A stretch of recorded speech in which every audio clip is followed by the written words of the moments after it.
Good evening and welcome to another episode of Unscripted and Unchained RPG Review. I am DM Bloodworth, and as you can see by the graphics, today I'm going to be taking a look at Colonization. This is a mini game of invasion, resistance, and reconquering. So what I decided to do is I jumped onto Drive-Through RPG, and I noticed that I had some credit there from being an affiliate with Drive-Through RPG. When people purchase through the link in the after watching any of my videos, I get a few cents for each of their purchases, and so I had about $7.25, and I always like to return what I do gain from there. I return to the channel in some way, usually buying something and then doing a quick review.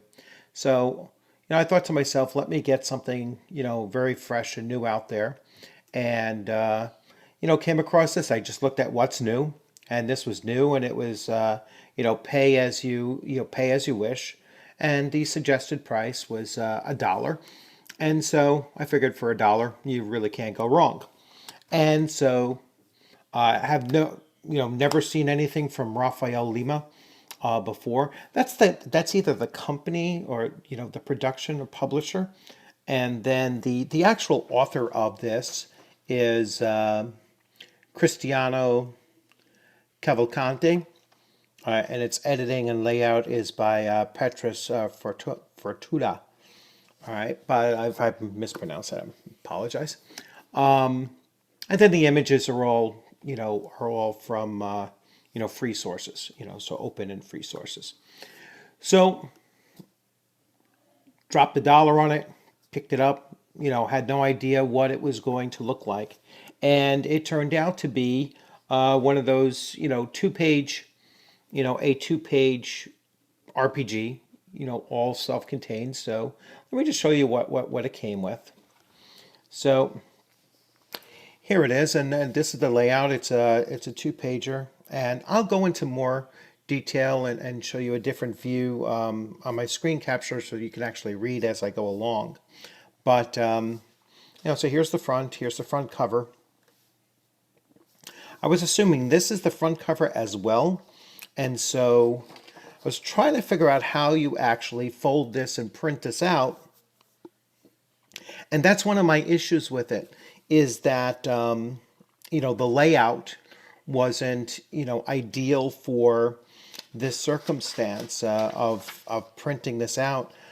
It would have been better if it was a true trifold, where you go like this and you fold it up. However, you're getting this odd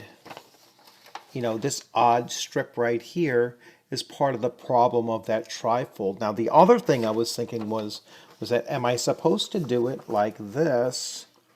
And,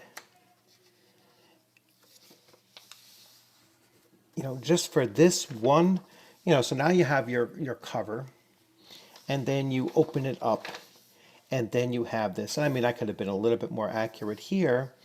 You could see how it's almost meant to be a trifold, but it doesn't quite work out that way. Certainly not here as well. So that's just one suggestion to the publisher, is that if you are going to do something like this, to do a true way of folding this up so that it does fit that format that I think you were looking for.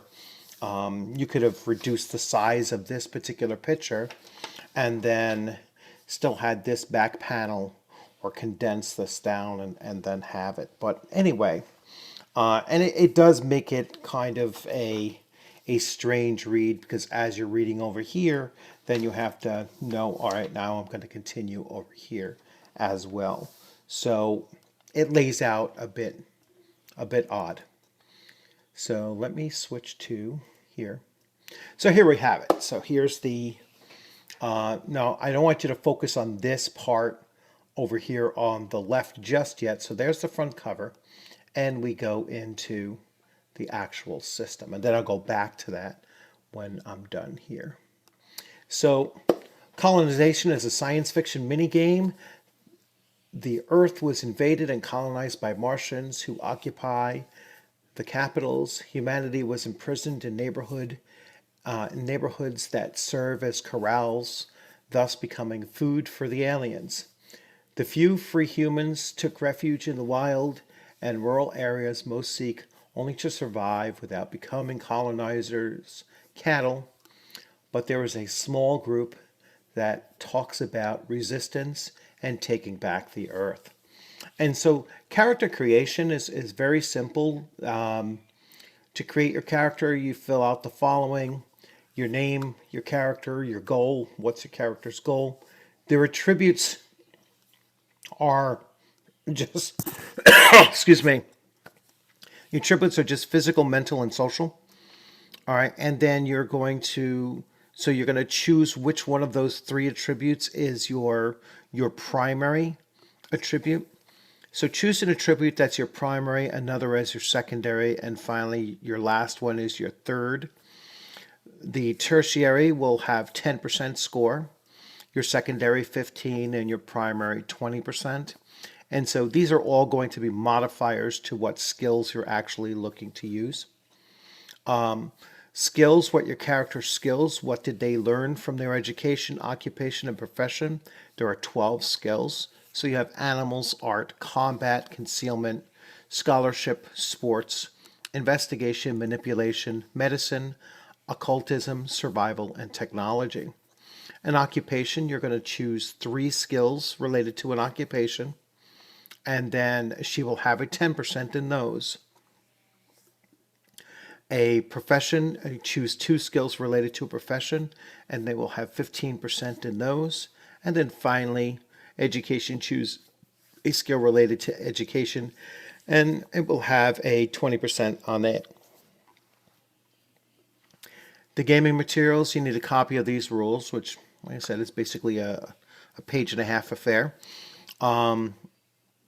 Paper sheet, a D10, and sometimes up to 2 D10s for D100, unless you have a true D100. Different colored dice, so it's easier to tell apart between your 10s and your 1s. And the basic mechanics. When the player declares an action, the storyteller decides whether it would turn into a dramatic consequence or a risk. If there is no risk or a dramatic consequence, then the action is successful. So no need to roll unless there's some kind of a risk of failure or some dramatic consequence, or outcome based on that. But if there is a risk or dramatic consequence, the storyteller decides which attribute and skill will work in the action, and the player then rolls the dice. The character succeeds if the dice shows a percentage less than or equal to the score of their attribute plus the skill used in that action. Otherwise, a dramatic consequence happens. Advantage. Advantage circumstances favor the action. Roll the full attribute value plus the character skill and double it. So basically, let's say your attribute value is your attribute is a 20%. And then you're trying something that's education based, so that's a 20%. So let's say you're doing a mental challenge, so it's both your 20%, 20%, 40%, and you've gained somehow an advantage. Well, now you have an 80% chance of succeeding in that. Disadvantages or circumstances, kind of do the exact opposite. Basically, you will half your total skill chance. So in this case, instead of a 40%, it would now become a 20%. So for that same skill area, a disadvantage would be 20, regular roll would be a 40, and an advantaged roll would be an 80%. So very, very simple system going on here. Insight once per scene. If an insight mental roll is successful, the storyteller will answer 3 questions from the player with a yes or no answer, or provide her with information requires the use of luck. All right, so luck, which means the character is favored by destiny or life. Every character starts the game session with 1 luck point. The uses of luck are as follows, and then you can make an insight, a second chance, or take an advantage. Characters gain luck points in the following ways. Disadvantage, choose to have a roll under disadvantage. So if you wanted to add a luck point to your pool, then you could say, well, you know what, I have a high chance of succeeding in this, or there's not a very devastating consequence even if I do fail this, so I'm going to take a disadvantage in order to, hopefully still make the roll, but to gain a luck point for later on. Goal, once per scene, acting accordingly to her goal, you'd gain a luck point. Luck getting the same way on both dice in a roll, getting the same value on both dice in a roll. So if I'm rolling a D100, rolling 2D10s, and I get 2 10s, then I'm going to gain luck. If I roll 2 1s, 2 2s, and so on, I would gain luck from those as well. A character cannot have more than 3 luck points. When the game session ends, any unused luck points are lost, and the next section, the character will begin again with just 1 single luck point. Conflict is divided into turns. The turn order is determined by rolling a D100. The order from the lowest to the highest result. Each character can take 1 single action on his turn plus moving freely. The player describes an attack, decides whether it is a physical, mental, or social, and rolls the attribute plus the corresponding skill. Is successful, she causes the condition level on the antagonist. All right, so now we're going back over to here. In defense, the storyteller should decides whether the antagonist's attack is physical, mental, or social, and then the character rolls the attribute plus the skill corresponding to the related defense. Failure inflicts a condition level. After the storyteller and the players act, the turn ends and a new round begins following the turn order. So it's a very storytelling role-playing game. I mean, yes, there are some dice involved, but the dice are just determining whether something happens or it doesn't, not necessarily the severity of that, which is what we get into conditions now. A character may take up to 3 condition levels: stunned, shaken, and defeated. When shaken, all character rolls are under disadvantage. If defeated, she is out of action and a storyteller will determine her fate.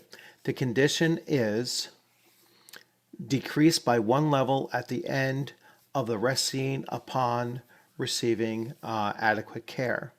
They didn't explain stunned. There's stunned, shaken, and defeated. When shaken, all other rolls are disadvantaged. If out of action, the storyteller, the condition. Yeah, it's very strange. I'm going to guess that stunned means that perhaps you've lost all your actions for that particular round until the next round. Shaken means that you're disadvantaged going forward, and then defeat is obviously that you've been beaten.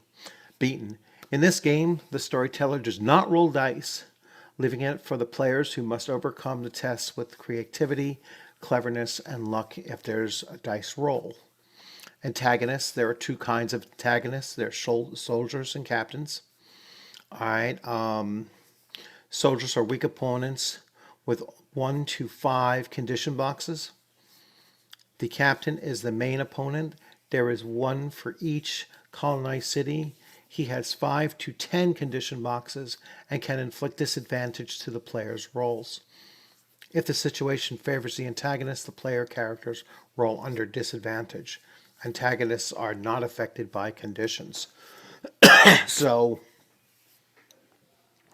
As you can see, it's a very simple system. I'm just going to switch views now.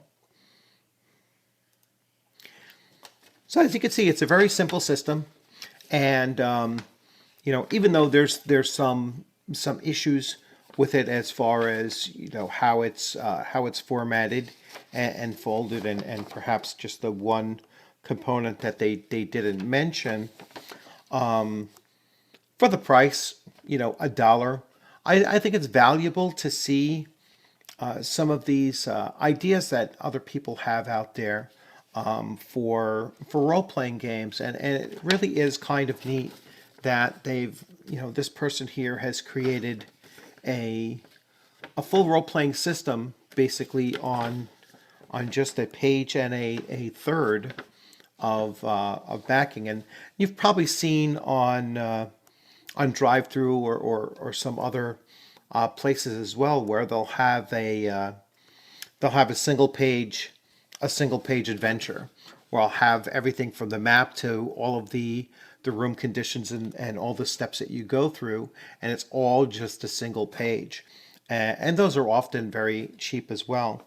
So, very interesting read. I like the concept. That's why I chose this one.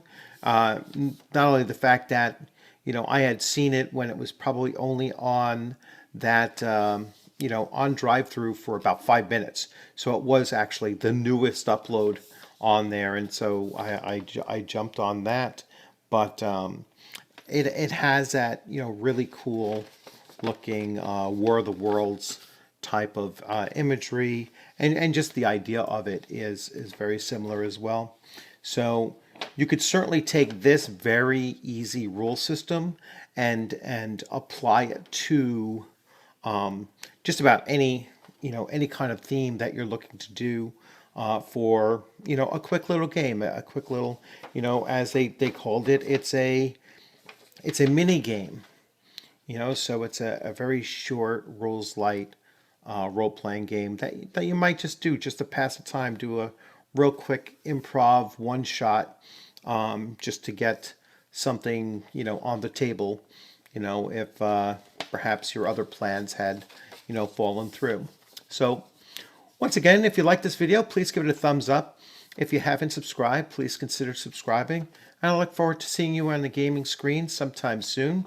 If you are currently under quarantine, or hopefully you're not sick, but if you are sick, I wish you all the best.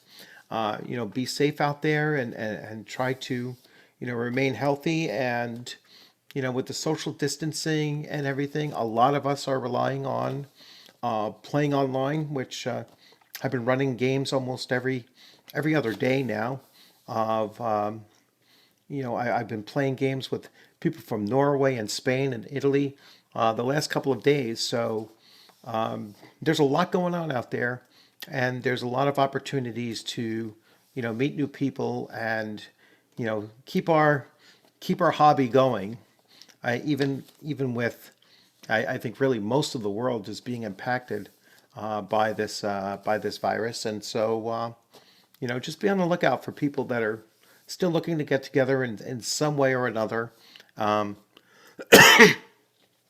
With books not getting delivered, through the big carriers like Amazon or anything like that, be on the lookout for little games like this. It's just something to keep you going through this time if you are under quarantine and having to sit at home. And this is a good outlet for finding things out there. So thanks a lot for the game, Raphael Lima Publisher, and thanks for joining Unscripted and Unchained RPG Review, and I look forward to seeing you. You'll have a great week upcoming.